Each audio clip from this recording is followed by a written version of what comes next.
Jason Samuel.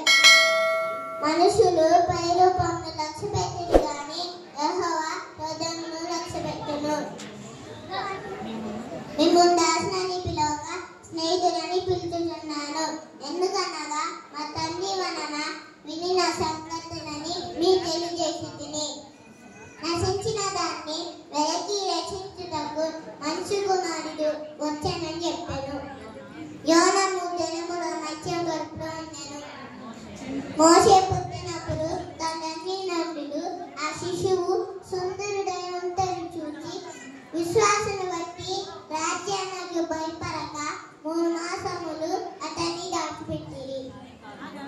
సాయంకాలన పూరేలు వచ్చి పాలెను కప్పెను. ఉదయమున మంచు పాలెం చుట్టూ పడి ఉండెను. యేసును నన్ను చూచి నమ్మితివి, త్వరగా నమ్మిన ధన్యులని అతనితో చెప్పెను. విశ్వాసను బట్టి 7 దినముల వరకు ప్రత్యక్షం చేయబడిన తర్వాత ఎక్కువగా కూలెను. నీ వాక్యము నా పాదములకు దీపము, నా త్రోవకు వెలుగునన్నది. వారందరూ తిని తృప్తి పొందిన తర్వాత మిగిలిన మొక్కలు తమను సంపరికెత్తిరి. కలిగిన ప్రతివానికి ఇవ్వబడును, అతని సమృద్ధి కలుగును.